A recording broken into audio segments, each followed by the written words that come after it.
Dear whoever this may concern, I learned in life perception is key. Therefore, I don't know why I care for your perspective of me.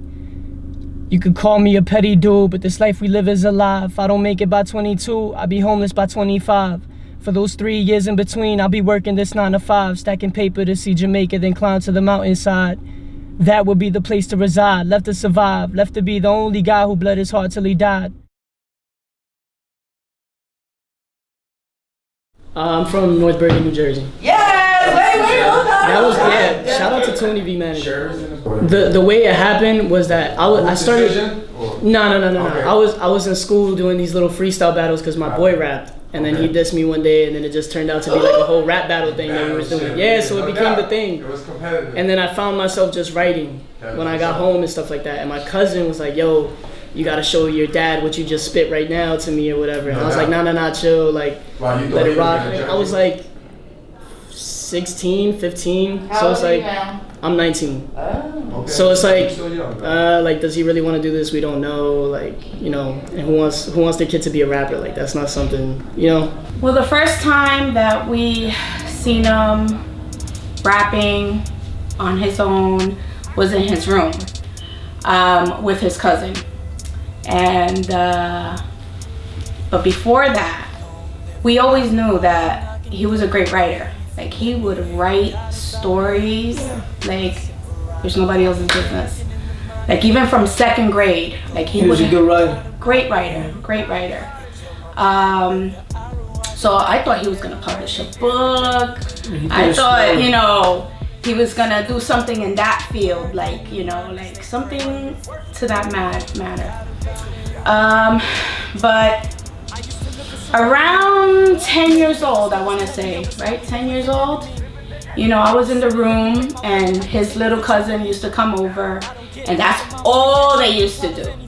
Like, put beats and start like rapping, and it's, you know, what cousins do. I didn't think anything of it. Yeah, my dad was cool with it, but because my dad seen it as like a hobby thing, he didn't really see like a threat in it. But my mom was more like, nah, let's not push this. You know what I'm saying? Let's not encourage this. He actually started slacking in the classroom. Exactly. But then once the persistence was coming, I think after Suspect, I would say, in my personal opinion, I don't know, but when I came out with the song called Suspect, which is like a 5 minutes long Suspect song. is a record for people that don't know. Yeah, this is back even before I was named Solus. Like, Dope. Yeah, my name was Intel at the time. And Dope. so I put out that track. It was 5 minutes long of just straight like truth of how I felt, and it was just like after that I felt like I gained the okay, we're on board with this because we see what you're trying to do. His cousin Isaiah came to him and said, oh, you gotta hear this, you know?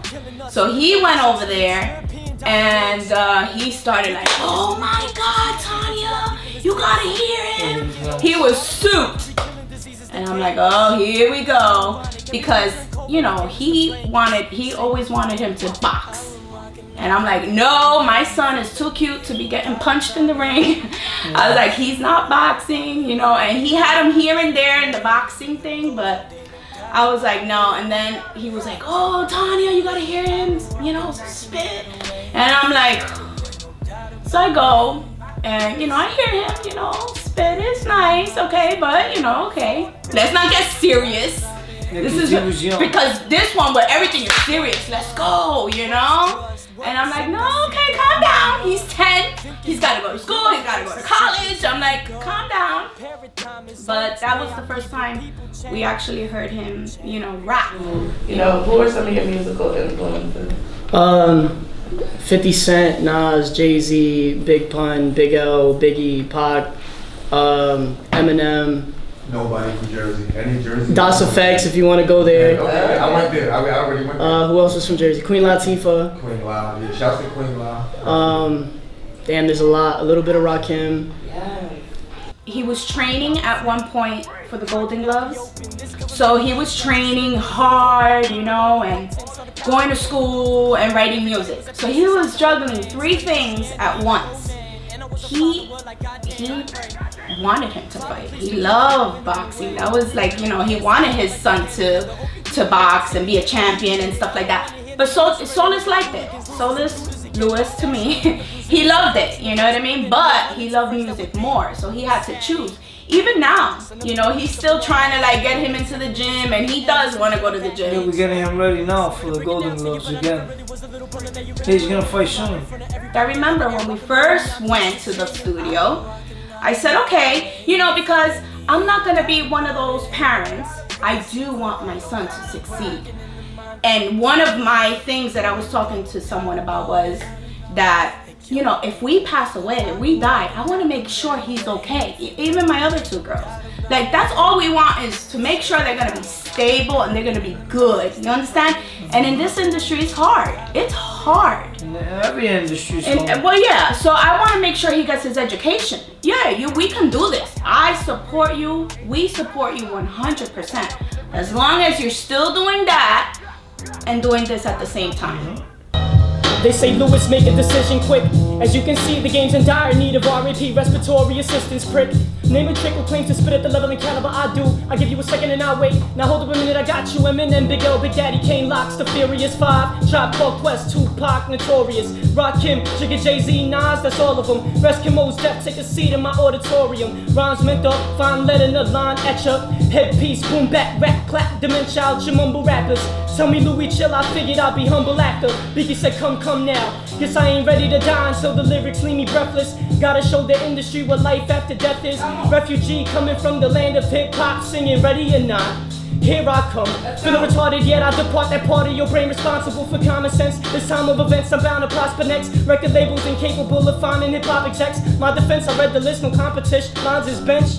For legendary artists I pay homage then. Grab my brain from a higher plane and then condescend, penetrate or restrain. Latest lines that I find you in mine is anonymous. Far as ghost writing, ain't find them at pause. Didn't think that I was spitting too fast. Hippities, miggity, mixed it, diggity, dots, effects can do that. Who's the best if I ain't mentioned? I ain't stressing. My intention is to stretch my rep till my throat is strapped. My defense, I finessed it. So-called rap groups that lack juice couldn't put enough lyrics together to battle papoose. Bad news, spit with this intense offense to office. Rest in peace to B.I.G. Legacy is mine regardless, I'm off this. Yo, hold up. Wait a minute. No. Wait, stop. No, keep it going. As far as Soulless in his music aspect, I would describe him as more so of a lyrical artist, an artist who likes to attract people with the words that he's using, the wordplay that he does. I don't think he's more so trying to produce that sound that people are just accustomed to. But Soulless, as far as a person, he's like one of my friends. He grew up with my brother, so I consider him like a brother to me. You know what I mean? So that's my brother. I could see him really spreading his beliefs and his what he feels is right from wrong. I think that's what he's trying to put the message into his music. It's not more so what people want to hear. It's more so what he wants people to hear. I think the song that impacted me the most when I heard it was probably Paradise. It was like it really felt like it was coming from the heart. You know what I mean? And one of the lyrics that he said was, sometimes the passion that we choose, it doesn't give enough to pay the rent. And I feel like a lot of people feel the same way about the life that they're living, so to speak. I think his dedication and his work ethic is probably one of the greater attributes that he has. He works and he does his music on the side. He's very dedicated in that. Like, I know he goes to work every day. I know he also works on his music every day. So whatever he's passionate about, his work ethic toward that, he's 100% at it. Well, Soulless is my nephew. I've basically known him all his life. So I've seen him grow up into the man that he is today. He had talent. There was no hiding that.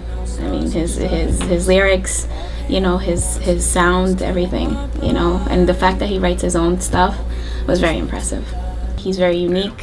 You know, he has a different message to portray. You know, a lot of the music is about sex, money, and drugs, you know.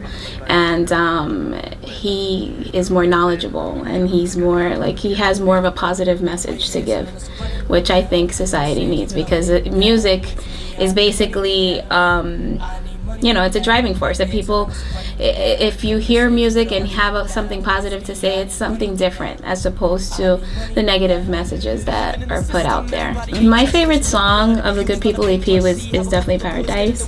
I mean, I do like all the tracks, but I correlate most with Paradise. The song kind of reminds me of, like, you know, pain and there being light at the end of the tunnel, you know? it's just kind of like, again, you know, in life we go through a lot, you know, and it's, we have our ups, we have our downs, and I feel like it's all how we deal with things that determines the outcome. And that kind of, you know, makes me think about, I really correlate with that well, you know. So the greatest attribute I would say is his loyalty. I mean, and his commitment to the music. You know, for me, those are two huge factors that he has, and that's amazing. At a young age, you know, he's so young, and he's been doing this for, you know, many years, and he's just so devoted. I'm just super proud of him. I'm super proud of him and all his accomplishments so far. And I know this is just the beginning. He's only getting his feet wet, and I really see him as a big star. Yeah. As of right now, I have like a whole mixtape done. It's like the joint you just said is on Spotify and whatever. No. That's an EP. EP, right? Yeah, it has the 6 songs and stuff like that. Copy. So this time around, I have like 10, 11 songs written and everything. I just spent all my money on like a home studio. Nice. So yourself. exactly. So now it's kind of, I could lay down the vocals. I just need to send it for somebody to mix and stuff like that. But everything is written. The beats I own. I have everything ready. I just need to record and mix it, and it'll be good to give to the people. Before, when I first wrote the Good People EP, it was mainly just for myself. I never wrote any music in terms for like other people's approval or like trying to get other people to tell me something that's crazy and that would make me feel better. Even in the Good People EP, it was really just everything I was saying was really from the heart. And I was in my room. I remember freestyling the hooks. I remember writing the verses in my room all by myself. If you listen to the Good People EP, yeah, I'm teaching you something, but you're also learning about me as well, because even in the first song, I'm talking about government. I'm talking about how I don't want to put a race on it, but you know, the first song is white people telling us to run it now. It's not necessarily everybody who's white is the enemy, but it's a fact of history. White people have been like the race that's had their hand down everybody else's throat. Even to today, if you want to consider what's going on with America and everybody else, like we have Trump as a president. The hurricane that hit Puerto Rico, and not just Puerto Rico, everybody's just saying Puerto Rico, but you gotta also think this is Jamaica that we're talking about, this is Cuba, this is all those islands that are right next to each other. But since Puerto Rico is an American territory, so to say, that's all we get. You know, I'm also Cuban, but that's another island that's affected by what's going on. So as I'm on Twitter and stuff like that, I'm seeing all these people like talk about all these issues and everything. And I'm the one sitting back like, yo, like y'all not even doing nothing. Y'all talking about all these issues, y'all talking about all these problems, but you're not doing nothing to fix it. Because talking about it don't do nothing. It just brings awareness, but it's really the action that really helps people, that really brings something out. And as I was doing that, as I'm going through Twitter and I'm judging these people for talking about these issues, I realized, I was like, what am I doing? You know what I'm saying? I want to do something. I always say that I want to do something, and I'm always bringing about issues and awareness, but I'm never doing the action, just like I'm watching all these people on Twitter doing. Then it hit me, I was like, listen, I'm listening to the good people at work, and I'm realizing that this whole project is for the islands. You know what I'm saying? The money needs to go to these people. I just can't be benefiting off of something that necessarily isn't me in a concrete sense. You know what I'm saying? Like, I'm talking about history. I was never there. I'm benefiting off of what happened to the people who used to be alive, and what they went through was terrible. And I'm just benefiting off of it for the money. You know what I'm saying? So that don't make no sense to me. Since what happened in Puerto Rico and what happened in the islands, I feel like this project, whatever gets made off of this project, needs to go straight to them. This is their story. If I was in Puerto Rico, I would need somebody to do the same for me. They're in a bad predicament right now. So I put on Instagram and on Twitter and on everything I had, I was like, listen, all the money being made from the Good People EP is going to Puerto Rico. With the Good People EP, I think he was more so trying to spread knowledge of past events or spread knowledge of things that are going on that people may be so blind to because they wake up and they go to work on a daily basis and they have their priorities, and that's mainly what they're focused on, and they somehow seem to be blind as to what's going on in the entire world. Wait, when you first heard the Good People EP, how did you feel? For good, I thought we were going somewhere. We felt proud. Yeah, I felt good. I felt very proud. He's talking about his culture. He's talking about things that are going on in the world, and he's kind of opening eyes for those who don't understand or didn't read. We felt very proud. Yeah. I'm singing Come With Me. Hail Mary, my heart is Mary. You don't gotta hit it for it to bleed. See, these lyrics have birthed the G's. Us, misery in our guts, looking for ease, so we searching for company. If I must be honest with you, I just need to escape from all these power-hungry corporations paying me breaks. In my blood, read the 48 laws of power, then decided multiply I by the power of 48 and was positive I'm the one. Do the math, it's algebraic, yet Malcolm was the only X I had in my notepad. Thinking if I can figure this out, with this equation we could probably take the government out. No revolution, cause I don't see a solution with y'all. Starting to feel the evolution of humanity, pause. My conclusion with you vanity hogs, truly a tragedy. Seems like every man to be was damned to be dogs. Trying to bone something, deep down you feel alone, cousin.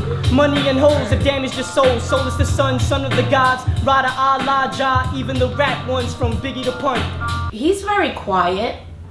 Like, I would have never thought in a million years he would love to be on stage singing in front of all these people, because he's quiet. Like, you know, to get him to talk or get him to, you know, let loose or say something, it's like hard. Like, he's quiet, he's in his own world. And he's been like this since he was a kid, man. He's always been an old soul.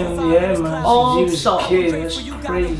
If I would have been him, and he would have been my father, cause I even tell him, yo, I'll buy you a chain, I'll buy you a watch, and get him whatever He's you not want. into that. He's not but into you know all what, to be that. quite honest with you, And I love that. I like that fact that he's not trying to be somebody he's not. Yeah, What you that's what I see is what you get. Yeah. He was He's like, gonna oh, be check up out my there. son. Yeah, check out my son, hand out his cards. Even in my job, when I'm picking up garbage, I hand out his shit. I do. I stop the young crowd and be like, yo, my man, here. Yeah, man, I like literally promote everywhere I go. Even when I go to New York, I stop by, I see a young crowd talking. I'm like, yo, excuse me, yeah, you don't mind if you could check out my son?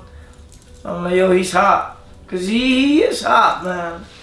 Shout out to my parents for supporting the dream. Shout out to my homeboys on the seats right over there, because they be in every radio station, every session. What's their names, man? I can't see them. Come behind. Step in the camera, everybody. Pull up, homies. We Let's wanna live know. with everybody. Who's love. Yeah, love. So you're nothing without your peoples. Everybody. And it's good that your Right people, there. like you said, he's not a rapper. You don't always want to be with 5 rappers. Yeah, no. So my advice to him is I wish him the best thing. That he And could we'll do be in life. here all the way And I'm always through. here. I will waste every dime that I have to. All the way through. We're here. White man telling us to run it now. Government say keep it 100. Thou with me, I need money now. I need money now.